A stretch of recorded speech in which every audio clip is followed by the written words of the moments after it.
Good afternoon, ladies and gentlemen. My name is Simon Mills. I'm a senior associate at the Zien Group, and I'd like to welcome you all to today's webinar, which accompanies the launch of a new booklet from the Employee Share Ownership Centre called Why Employee Share Ownership Matters. I'm joined by Professor Michael Manelli, Chairman of the Esop Centre and the Zien Group. As always, the agenda for this webinar is very simple. Following my brief introduction, Professor Manelli will make his presentation and then we'll move on to the Q&A discussion. Now, I'm afraid that you are all muted, but you are able to submit your questions to Michael through the chat tool to the right of your screen. Do chip in at any point of the proceedings. I'm going to be collating your questions and I'll put them to Michael at the end. Now, we're going to be recording this session and you're going to be able to access the presentation and the discussion at a later date. Now, before we move on, I really would like to thank our sponsors from the FS Club and the Esop Centre.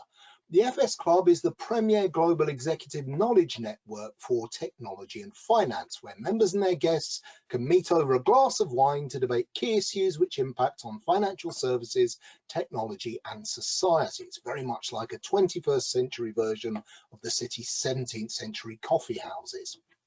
Now, the Esop Centre, for those of you who are unfamiliar with the organisation, is a not-for-profit membership organisation promoting broad-based employee share ownership in the UK and abroad. Founded in 1987, the Esop Centre works with governments, businesses and employee organisations to build widespread support for employee share ownership to spread the benefits of capital. Head over to the Esop Centre's website to find out more and to access a wealth of resources on the employee share ownership programs. Now, time is running on, so without further ado, I would like to introduce today's speaker, Professor Michael Manelli. Well, thank you very, very much, Simon. And may I also point out, folks, that Simon is co-author of this report, so I may be putting some questions to him, or you may put questions to him as well. But it really is a delight to bring this report out, and I'm hoping to cover a number of topics today. But really where I'd like to start is very much on, we at Zien, oddly. So Zien bills itself as the City of London's leading think tank, and we do a tremendous amount on technology, economics, and finance, as you can see. But back in 2020, we acquired the management of the Employee Share Ownership Centre, and that has led to a really fruitful relationship, and one of which we're really delighted. And we decided a while back that we really needed to collate what was happening in employee share ownership. Now, employee share ownership begins as a concept, as a movement, very much in the 1950s, but as we've been going around explaining the benefits of employee share ownership over the past 2 and a bit years, nearly 3 years, it's made us realize how easily a big concept like this winds up getting pigeonholed into a very small box. The concept of employee share ownership really ought to start from a moral perspective, not least that you're sharing risks and benefits with fellow economic agents. And the benefits attached to a number of levels, from the micro to the macro. And we'll be exploring that, but just to warm you up, at a macro level, employee ownership seems fair. It encourages cohesion, promotes productivity, and provides financial security. And at a macro level, governments and nations ought to be thinking about promoting longer-term thinking, their own national productivity, and some of the aids that employee share ownership makes to sustainability, which we'll come on to in a moment. And finally, at an international level, anyone promoting various forms of caring, compassionate, or stakeholder capitalism, or third ways, should be taking a long, hard look at providing more fervent support for employee share ownership. So to you, where do you think that it sits? What to you is the most important feature of employee share ownership plans? Perfect, Michael. I've just opened up that poll for the audience. So folks, please put your answers in as quickly as possible. Do you think employee share ownership plans improve productivity, have significant tax advantages, provides a poison pill against takeovers, succession planning, or for social mobility? We've almost got all of the audience voted now. I'll leave it open for a couple more seconds and I will share the results for you all here. And if you think anything's missing, please do post it in the questions and we'll chat about it at the end. So you can see those results now, and of course it's very interesting actually that 47% improves productivity. Well, I am very, very proud of our FS Club and Esop Center community, because what I will say has come up most of the time has been for us over the last 3 years on initial meetings, tax, and it's been difficult to get it out of tax.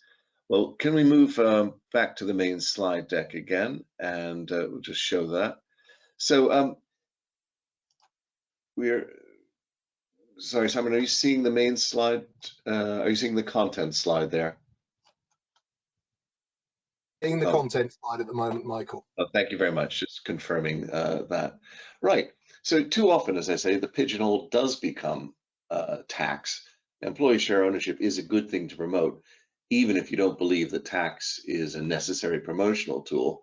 But if you do believe that it's deserving of tax advantages, then we would encourage you not to lose sight of the wider goals. So I've just pulled forward the table of contents for the report to give you a flavor of what's there.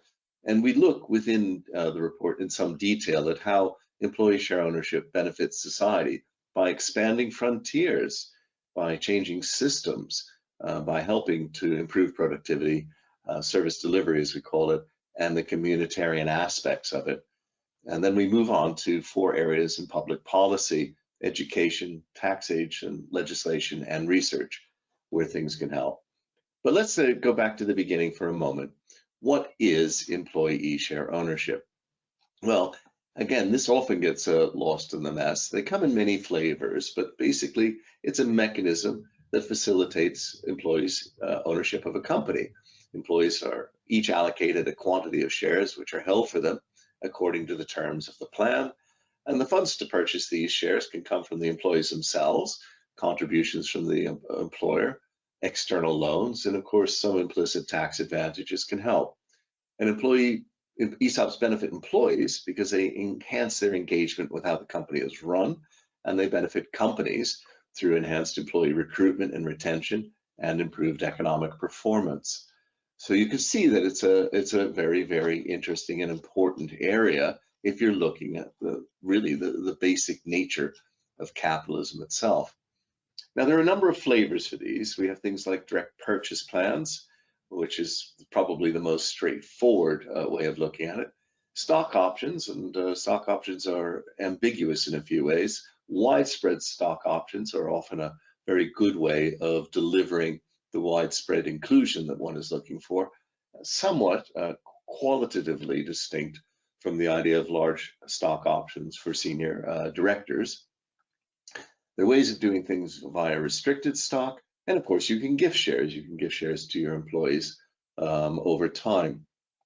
There are 2 other linked frameworks: phantom stocks and stock appreciation rights. Again, both of these are often affiliated with senior management, but they can be used in a widespread management program. There's an argument that phantom stock and stock appreciation rights aren't ESOP schemes, but just other forms of performance-linked bonus schemes. But one of the things that is interesting has been stock options themselves. A lot of people think that employee share ownership programs should focus on stock options. Others claim that they're against the spirit. It's arguable that options should never be used for management remuneration because options increase in value as volatility increases, and it thus rewards managers who create volatility in their company's shares. And empirical studies have shown that shareholders value companies with lower profit volatility. So options perversely give managers incentives to decrease shareholder value. So we've got 4 core areas: direct purchase, stock options, restricted stock, and share gifting, which are clearly seen to be in. 2 areas, phantom stocks and stock appreciation rights, which can be part of it. And stock options themselves, it all depends on how you use it, so to speak. Now, the origins of ESOP thinking are themselves worth spending just a moment or two on. Two individuals, one American and one British, working together have had an enormous impact on the development of ESO thinking globally. Louis Kelso was a political economist, corporate and financial lawyer, author, lecturer, and merchant banker, but he's chiefly remembered today as the inventor and pioneer in the United States of employee stock ownership plans, or ESOPs. He created the first ESOP in 1956 to enable the employees of a closely held newspaper chain buy out its retiring owners. And 2 years later, Kelso teamed up with a co-author, Mortimer Adler, and they explained the macroeconomic theory on which the ESOP is based in their book, The Capitalist Manifesto, published in 1958. And the two authors went on to deploy ESOP thinking widely, presenting financial tools for democratizing capital ownership in private property in a market economy, and continued to publish widely and freely. In 1971, Louis Kelso founded Kelso Bangert and Company as a merchant bank that would be both an advisor and investor in mergers and acquisitions involving employee stock ownership plans. And the firm, which later became Kelso and Company, transitioned towards private equity investment in the late 1970s and would raised its first private equity fund in 1980. Today, Kelso and Company is a $10 billion private equity firm and was among the 50 largest private equity firms globally. So we have sort of that origins. But then our own Malcolm Hurlston. Now, Malcolm is life president of the Employee Share Ownership Center, which he founded in 1988. He handed over the chairmanship to me 2.5 years ago, but he is very much our life president.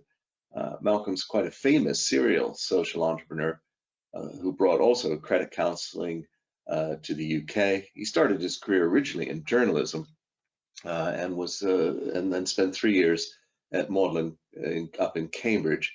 But having moved into public affairs, he became aware of what Kelso was doing and decided at the same time as he was conceiving the Birmingham-based trades union bank Unity in 1980 to start a consultancy firm to push this.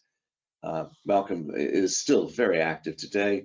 He sits on the boards of registry trusts in the UK Shareholders Association and chairs the Financial Inclusion Centre.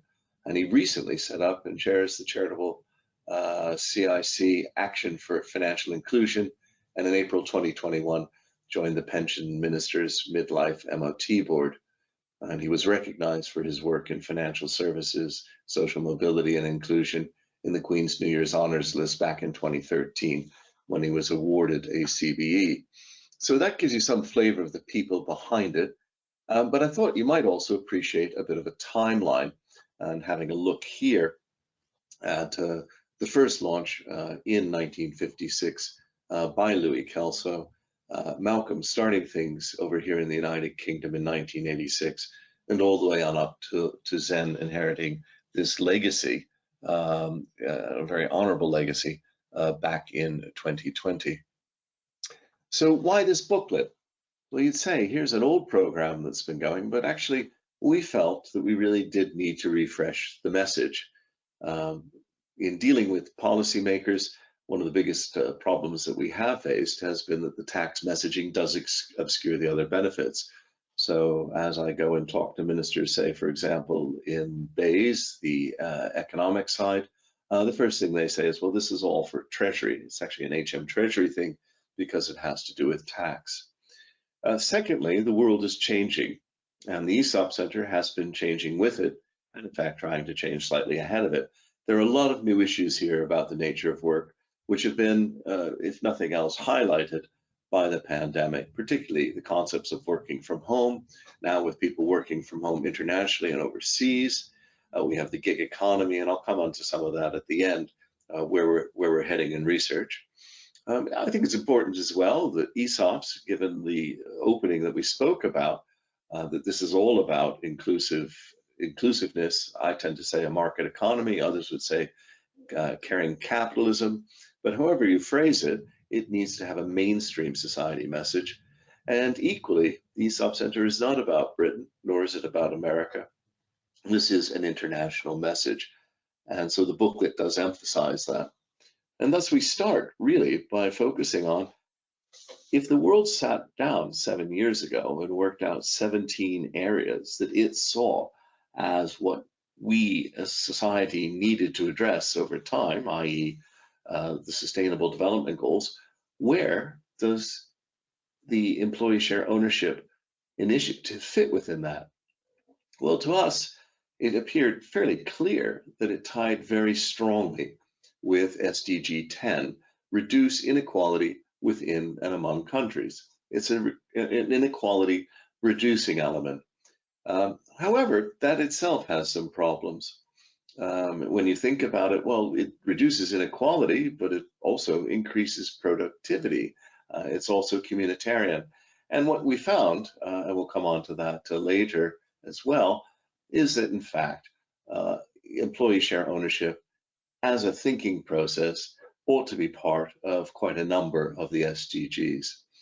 But in shorthand terms, I would say that there are really three things that the booklet was trying to do, was trying to align employee share ownership with societal benefits, which are principally productivity and well-being, and inclusion and equality. Secondly, to normalize expectations. Instead of being an esoteric element, employee share ownership should be something that all companies are discussing.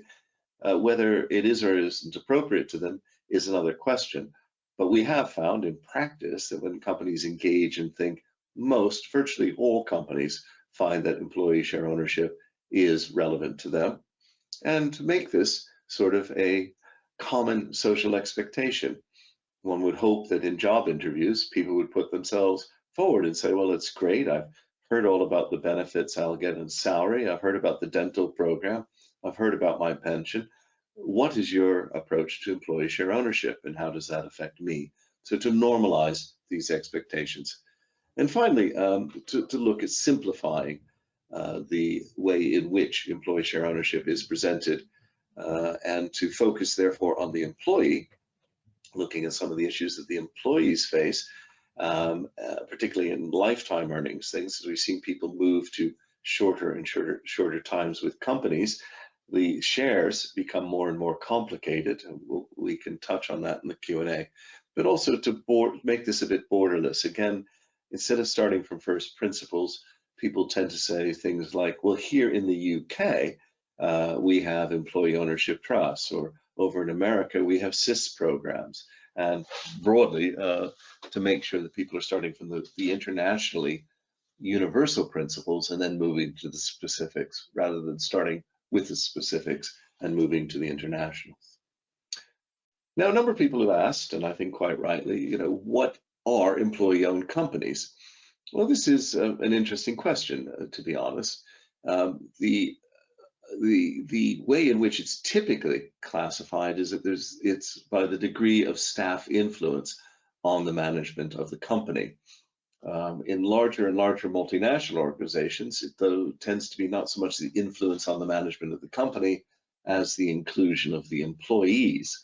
And we can see, of course, that employees can have very, very minor shareholdings and yet be very active and vocal. In fact, there have been a number of cases where people have been trying to do takeovers of companies and have in some way offended the employees, and they've reacted. And this has almost immediately affected the share price, forming sort of a poison pill against takeovers.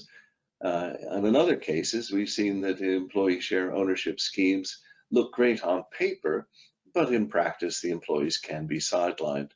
But the theory is broadly that direct employee ownership is what you want, and indirect employee ownership is sort of a halfway house. But we can come back to that in the Q&A. Now, you have to think to yourself, why would a company want to choose employee share ownership? Well, interestingly, particularly in the mid-range or the SME range, succession planning, either handing over to a new group of managers from one management group, or from an entrepreneur who's trying to hand on to the management team. This is a way to smooth that transition and perhaps avoid a trade sale, but more an internal management buyout approach. It should aid employee recruitment and retention, particularly good in the area of startups where you're effectively binding a lot of your time, long hours, into what is a scheme with a small chance of high reward and a very large chance of low reward. So why should you be taking anything like a reduced salary? But this is exactly the time when the company needs the employees to bet along with it. And of course, shares is arguably equity is the right way to do that. A number of companies have taken the leap from academic research, which does show increased productivity, and some of those documents are in the pamphlet, some of those research reports, and just gone and said this will help. It does tend to also be associated with enhanced creativity and competitiveness. Employee share ownership companies do show reduced absenteeism, and I've mentioned and touched on lightly, it was something I don't particularly find interesting, but some companies do, which is the reduced risk of hostile takeovers. And why would staff choose it? Why not just take the cash? If it's a free market out there, then I should be being paid a decent salary. Why would I want this as well? Well, there is the tax-effective remuneration elements of it, which I've started off by downplaying. But as co-owners, you tend to have a bit more of a say in decision-making.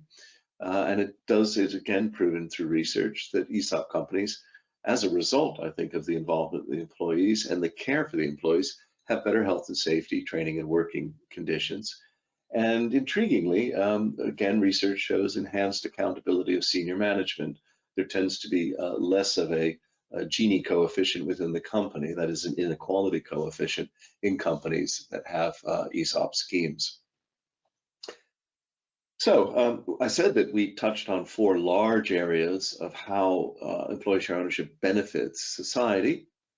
Well, firstly, in terms of expanding frontiers, they do appear academically to outperform non-employee owned businesses. They're very good for startups, significantly reduced failure rates, almost 25% better than companies without employee share ownership plans. And basically perform better as well on most of the measures that we can tell. However, quite a bit of this research is fragmented. It comes from a variety of different countries, and there are significant time gaps in much of the research. So you can take it and should take it with a grain of salt. We'll touch on that in the recommendations in a few minutes. In terms of changing systems, again, these are companies that do seem to care better and are more inclusive and more equal. They do tend to show more innovation and productivity, as we said earlier, so they deliver better services. And they're also communitarian with better community relations, typically much more engaged and higher in environmental, social, and governance measures. One could equally contend, however, that the sort of company that does quite well in ESG measurement is the sort of company that would have an employee share ownership plan. So causation doesn't necessarily come from this correlation, but it is indicative. And down at the bottom right, we tried to structure this. I won't try and go through this on a webinar, but the report does contain quite a bit of detail about this analysis. We also, I think, do have to reckon the downsides. For employees, it goes back to this bit that the share price volatility and liquidity may be impaired. So the volatility could be very, very high, and you find that just when you need to sell, it's the lowest price, and liquidity may be poor. So again, when you want to sell, there's nobody to purchase it. And there are circumstances where employees have become shackled to a company. They really would like to leave, but there's a big pot there, and the price isn't quite right. This leaves you with people not wanting to disappear. It could also, by the way, as it says here, be due to tax penalties for early for leaving the scheme early. And in situations like that, this can be very demoralizing for the staff and lead to wider demoralization of staff. And for the companies, well, there's a lot of paperwork. And for small firms, this does lead to dilution of share ownership, and there may also be a lot of paperwork. And then we finally turn to the issue of leveraged ESOPs. To get these things going rapidly, sometimes people go out and borrow against the employee shares. Much of the time, this is a very credible way of going ahead, but you can get yourself into certain types of debt binds. and or it can also look as if the company is over leveraged itself. We turned in the conclusions that these are on balance good tools, and like any tool, when well thought through and applied wisely, do seem to provide significant clear benefits. So you might say, well, how can governments encourage things more? Well, certainly the first thing is education. Government has a huge role to play in blessing these instruments and providing widespread knowledge that they're available and that the government smiles on them. Taxation, which has been the primary way of supporting these, is not a precondition actually at all, given what I've said, but the typical way to relieve is through capital gains or income tax. Legislative support for ESOP schemes does vary greatly from country to country, and we do in fact have a table in the report of with pointers to nearly 20 countries. But I would point out that where most of the problems come are from legislation, typically strictures on qualifying periods or structures to hold shares on behalf of employees that lead to certain catch-22 situations when a company is being reorganized. Sometimes the listing rules cause problems for employee shares in terms of distribution because everything appears to be in one trust, which could be a blocking shareholder, but is actually a trust on behalf of employees. So just a little care and sensitivity in legislation on companies can be a big help. And finally, we did admit in this that we were finding quite a bit of good research, mostly pro employee share ownership, but it is quite patchy. And it's one thing we believe that governments could do a lot more of, particularly given the fact that most of these schemes are registered and can be found, would be to publish more information, typically via the tax authorities, on what is the take-up, how many companies are involved, how many employees, what are the rough percentages, basically how's the country doing in its use of employee share options. So again, the report is there very much trying to get this alignment with the social benefits, make this a more normal thing that people expect, and hopefully to try and simplify it. I turn here to sort of the final thing. What areas are there for further research? Well, the world is changing, as I indicated. Employee ownership trusts have become more popular. These are basically vehicles where the employees form a trust, where there's a trust form which holds the shares on behalf of all the employees, and it simplifies the structure and basically makes it a one-way point, allowing employees to enter and exit, et cetera, with reduced paperwork, and also speaking with one voice. How these might be structured and how well they're doing, though, could use better examination. We're also looking at areas like pay cuts in employee equity. How might proposals for employees to opt in for equity in some of these adverse circumstances? Look, we're going down the tubes. Would you please take an enormous pay cut? We'll pay you in shares instead. There are a lot of complexities in this area, and some of this we believe could be simplified and more research done on recovery rates and things. We at the Esop Center have been discussing, is there a case for actually separating out employee votes, knowing how employees vote, for example, in AGMs? And if we have this kind of share voting, how could that be done? We talk about institutional agents who are holding the shares, such as the Employee Ownership Trust. Should this be done on the sampling the employees? So 78% vote yes to resolution, and therefore the Employee Ownership Trust votes yes to the whole resolution. Should that be done in proportion? Are there ways to give the employees direct voting using, for example, transferable electronic votes? Gig workers, this is an emerging area where people within the ESO area recognize that they don't really have an approach to it. So when is a gig worker really an employee? When do they have a moral right to share in the success of the firm? And finally, a tricky area, employee stock lending. This is largely for the larger firms where the stock lending goes out. And when you think about stock lending, you're only lending to people who are trying to short the stock. And when they're trying to short the stock, they're sort of acting against your interests. But then in addition, that's how you're making money, through the stock lending. So a lot of confusion here about should, for example, employee shares not be allowed to be lent, or should they? So it's been fun for us to do this booklet. It made us take a good solid look at what was the case here in 2022, and to wrap up a tremendous amount of research and things into about 30 pages that we would commend to you and hope you enjoy. Thank you. And Simon, over to you. Thank you, Michael. Now, I can see we've got a lot of questions from our audience, but as the chairman, the privilege of asking the first one falls to me. So, Michael, you mentioned there's a lot more that governments can do to educate businesses and employees about the benefits of employee share ownership. If it was down to you, how would you go about doing it? Well, Simon, if it was down to me, I would start as early as possible. Now, we have some horrific numbers here in the United Kingdom about just numeracy before we get into financial numeracy or financial education. Just our basic numeracy levels amongst adults are indicating levels potentially as high as a third of adults are functionally numerically illiterate. So we do have some problems there, but I would start at an early age, and I would start through gamification. I don't see why, if children are in school playing all sorts of games, they can't play a stock market game, they can't be an employee, and they can't, through gamification, be seeing the advantages of having equity, and through having equity, realizing that this is the way in which risks and rewards can be shared in society. And I think that kind of basic education to me is very, very important.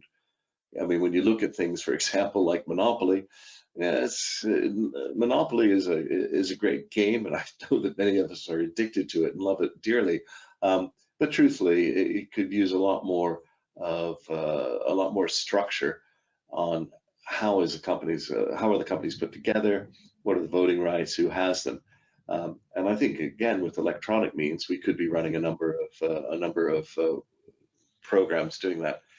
Zien, very interestingly, did run for a number of years with the Chartered Institute for Securities and Investment an online stock trading game called CISI, Chartered Institute for Securities and Investment, EXT, their exchange trading system, CISI-X as we call it. But even CISI-X, which was very, very good at teaching children how the markets worked, we had something like, I'm trying to remember, I think it was 30 schools involved in that, typically at the secondary school level. Nevertheless, we didn't get into the employee share ownership, and something like that over a long period of time, I think could make a much more sophisticated national audience for that, and therefore a sophisticated and demanding employee base, and a sophisticated and understanding management class who would realize the importance of doing these things from the outset, as opposed to an add-on.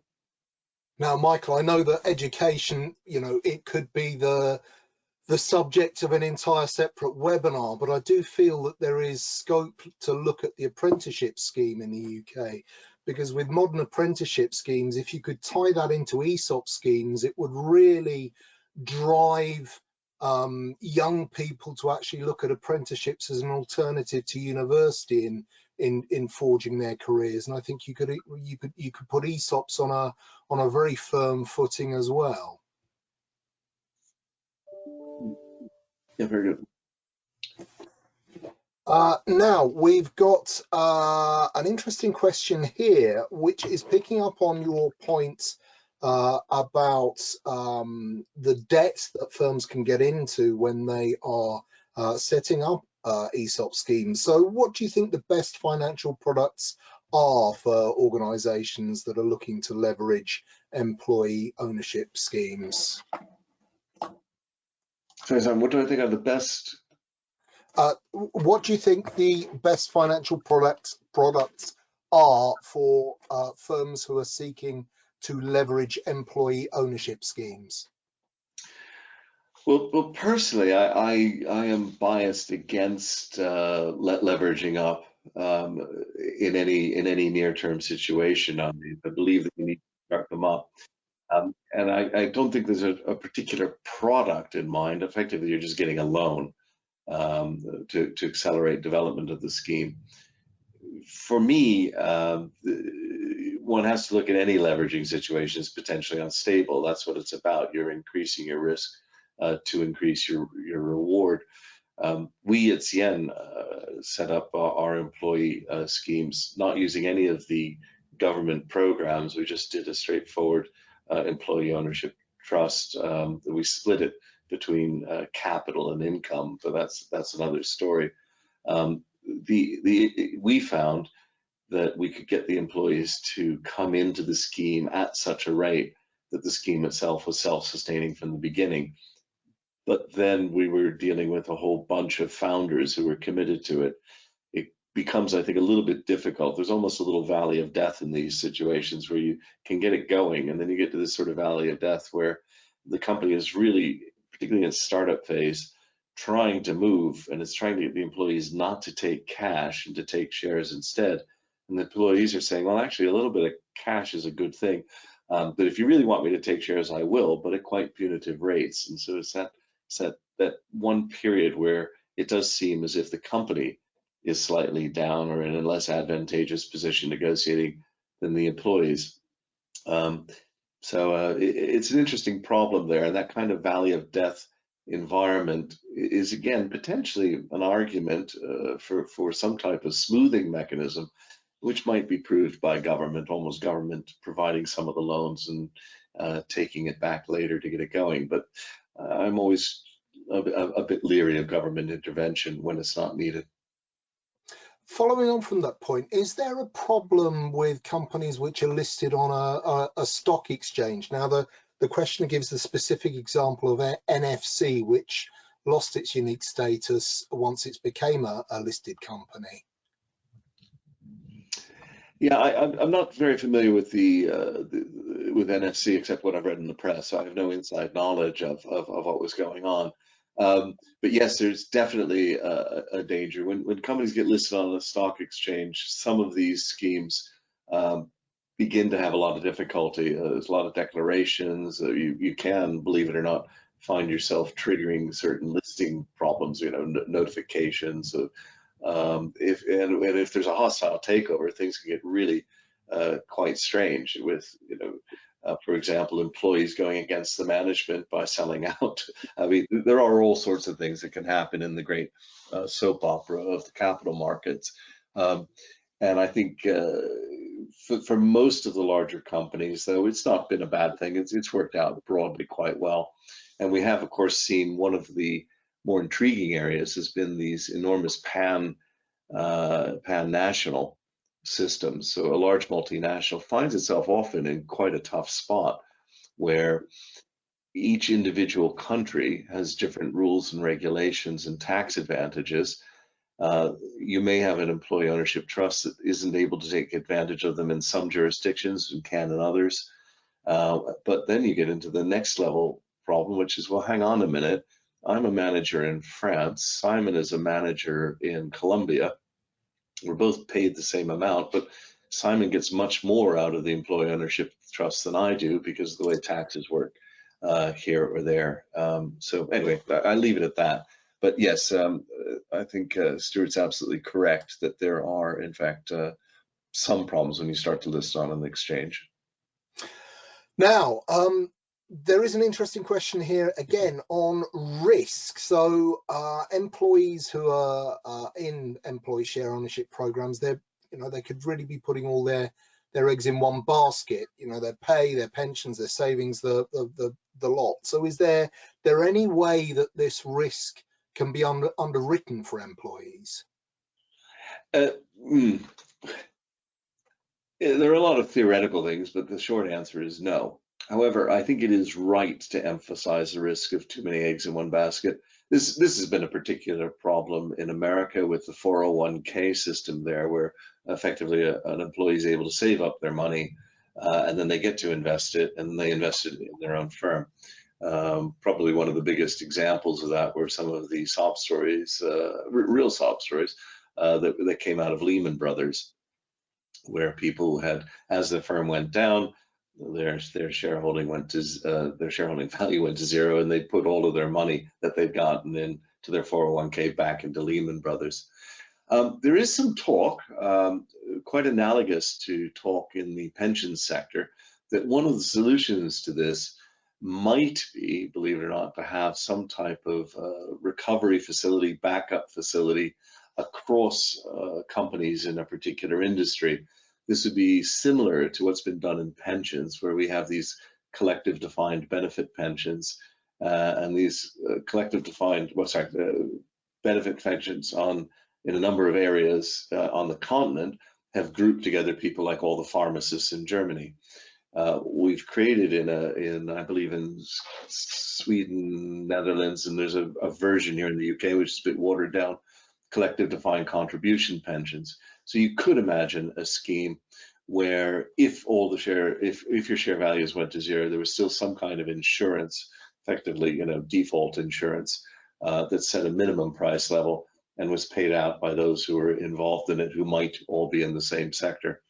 It's theoretically interesting. I think the practicalities are unlikely to see these arise. Now, there's an interesting question here, which if I can summarize it, is looking at the difference between cooperatives and employee share ownership programs. So specifically with farmers and fishers and so on, is there a link between ESOP schemes and cooperative schemes? Well, there are many types of cooperatives. It's probably the first thing, and one might argue cooperatives are even better than employee share ownership schemes if you're of the persuasion that this is direct communitarianism, etc. And I think there's some halfway houses too. I could imagine, well, we've got many farmers cooperatives and fisheries cooperatives where people are effectively trying to share risks and rewards through that and benefit as a group if things go well, and suffer as a group if things go poorly.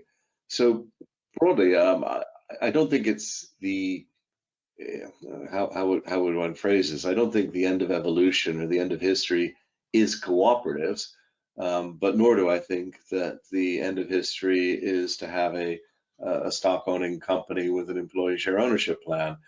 There are a lot of ways that you could structure these in the middle.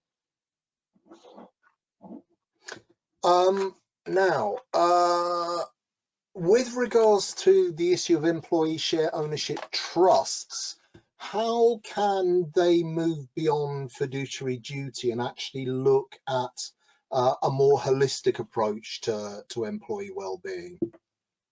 There have been a lot of moves in a lot of different companies, and I think you're right to emphasize that, to take the very fact that you have a trust structure which is required to act on behalf of all the employees and explore what else it can do.